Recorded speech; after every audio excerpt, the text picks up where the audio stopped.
इधर government hospital के अंदर का माहौल बहुत टेंशन भरा था। कॉरिडोर में कुछ फैमिली मेंबर्स रो धो रहे थे और कई न्यूज़ चैनल्स के रिपोर्टर्स भी वहां मौजूद थे।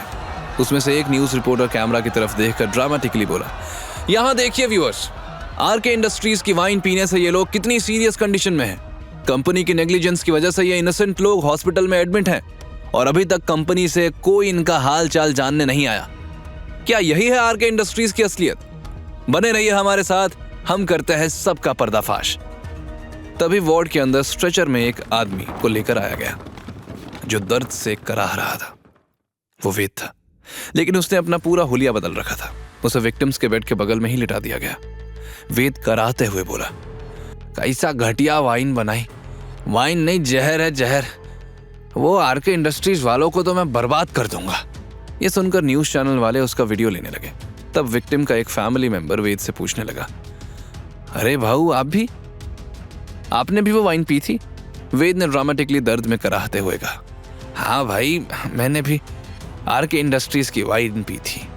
ऐसी वाइन बनाई कि पेट मरोड़ रहा है।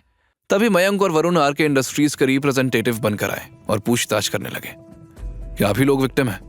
उन्हें देखकर वेद गुस्से में बोला, आ गए तुम लोग, तुम हमारी जान लेना चाहते हो? न्यूज़ रिपोर्टर तुरंत उसकी तरफ भागा और माइक्रोफोन आगे बढ़ाया। सर, आप लोग इतना लेट आ रहे हैं, क्या विक्टिम्स की कोई परवाह नहीं? मयंक नाटक करते हुए बोला, हम भी अपनी तरफ से जांच पड़ताल कर रहे थे। मयंक ने फिर वेद के पास जाकर पूछा, सर आप भी विक्टिम हैं, आपकी क्या कंडीशन है? वेद गुस्से में बोला, कंडीशन पूछ रहा है? अरे देवा, मेरी तो जान निकल रही है। मैं तुम्हारी कंपनी पर केस करूंगा। ऐसे कैसे लो क्वालिटी की वाइन बेच रहे हो? ये कहते हुए वेद की नजर एक सस्पिशियस पर्सन पर पड़ी जो वहां से तेजी से निकल कर गया था। उसे देखकर वेद की आंखें सिकुड़ गईं, जैसे वो उस आदमी को पहचान गया हो। इधर अलीशा कॉर्नर में खड़ी होकर सब कुछ लाइव स्ट्रीम कर रही थी। वहीं विक्टिम के फैमिली मेंबर्स भी वेद की तरह मयंक और वरुण पर चीखने चिल्लाने लगे। एक औरत बोली, साहब मेरे मर्द का हाल देखो साहब, आपकी शराब की वजह से मेरे मर्द का ऐसा हाल है, हम सब यहाँ से पैसे लिए बिना नहीं जाएंगे। ये कहकर वो औरत रोने लगी। उसके साथ साथ बाकी औरतें और बच्चे भी रोने लगे। अचानक ही मातम जैसा हाल बन गया था और ये देखकर तो मयंक और वरुण के पसीने छूटने लगे। लेकिन वेद ने उन्हें घूरा तो वो दोनों अचानक सख्त होकर बोले, देखिए, कोई सबूत नहीं है कि आपकी ये हालत आरके इंडस्ट्रीज के वाइन पीकर हुई है, तो फिर हमारी कंपनी क्यों कॉम्पनसेट करे? वरुण ने सख्ती से पूछा, आप लोगों ने एग्जैक्टली कौन सी वाइन पी थी? कहां से ली थी? रिसीट है कोई? ये सुनकर फैमिली मेंबर्स एक दूसरे का चेहरा देखने लगे। तब वेद प्रेशराइज करते हुए बोला, हाँ, अब मेरे पास रिसीट है, बाकियों के पास भी होगी। बता दो भाइयों, कहां से वाइन ली थी? दिखा दो इनको रिसीट। विक्टिम्स एक दूसरे की शक्ल देखने लगे। वरुण बोला, अगर आप सबूत नहीं दिखाएंगे तो हम ना तो इलाज के पैसे देंगे और ना ही कॉम्पनसेशन। तब वेद लाउडली सबको सुनाते हुए बोला, हम खुद अच्छे हॉस्पिटल जा सकते हैं, किसको चाहिए तुम्हारी खैरात? चलो साहब, मेरे साथ बड़े हॉस्पिटल चलो। एक विक्टिम हड़बड़ा कर बोला, लेकिन भाई इतना पैसा हम कहां से लाएंगे? वेद ने कनिंगली पूछा, अरे तो क्या हुआ, हमारे पास तो पैसे हैं ना। यह सुनकर सारे विक्टिम्स और उनके फैमिली मेंबर्स की आंखें फट गई। तभी एक आदमी भीड़ में से सामने आया। मेरे पास सबूत है। यह कहते हुए उसने अपनी झोले से वाइन की 4 बोतलें निकाली और आगे बोला, ये वाइन पी रहे थे ये लोग, इसमें बची हुई वाइन है, आप लोग चाहो तो टेस्ट करवा लो, पक्का इसमें जहर होगा। वेद ने उस आदमी की तरफ देखा। वरुण ने उससे पूछा, और आप कौन हैं? वो आदमी बोला, मैंने इनको हॉस्पिटल पहुंचाया था, ये वाइन पीकर ये लोग उल्टी करने लगे थे और इसी वाइन की वजह से इनकी ये हालत है। ये देखकर वेद ने अपने दिमाग में सोचा, अब वक्त आ गया है फाइनल ब्लो देने का।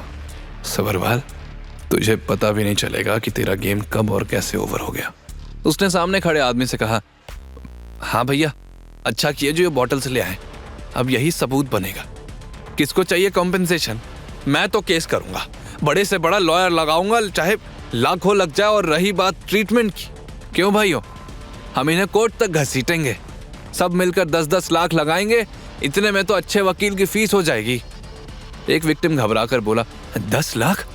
हम तो रोज कमाने खाने वाले लोग हैं, कहां से लाएंगे 10 लाख? हमारे पास तो 10,000 भी नहीं है। उसकी बीवी रोते हुए बोली, हाँ साहब, हम तो बड़ी मुश्किल से परिवार का पेट पालते हैं और अब मेरा आदमी ऐसी हालत में है तो उसका इलाज कहाँ से करवाएं? बताओ क्या होगा हमारा? अगर इसको कुछ हो गया तो कैसे जिएंगे हम? एक एक करके सभी औरतें अपने परिवार की हालत के बारे में बताने लगी। और उनकी हालत देखकर सभी को दया आ गई। यहाँ तक कि अलीशा जो लाइव स्ट्रीमिंग कर रही थी, उसकी आंखों में भी आंसू आ गए और उसके व्यूअर्स सब आरके इंडस्ट्रीज को गालियां देने लगे। वही न्यूज रिपोर्टर बोला, देखा आप लोगों ने, आरके इंडस्ट्रीज को तो बंद करवाना चाहिए। लेकिन यह सुनकर वेद के चेहरे पर एक शातिर मुस्कान थी। आखिर करना क्या चाहता था वेद? इधर आरके इंडस्ट्रीज के ऑफिस में कियारा बेचैनी से अपने कैबिन में टहल रही थी। उसके हाथों में फोन था और वो बार बार न्यूज चैनल स्विच कर रही थी। आरके इंडस्ट्रीज के वाइन पॉइजनिंग केस में नए खुलासे, कंपनी की फाइनेंशियल कंडीशन भी क्वेश्चनेबल। कियारा ने तुरंत टीवी बंद कर दिया। तभी सीमा घबराई हुई अंदर आई। मैम, बहुत बुरी न्यूज है, मार्केटिंग टीम के 3 एम्प्लॉयज ने रेजिग्नेशन दे दिया है। व्हाट?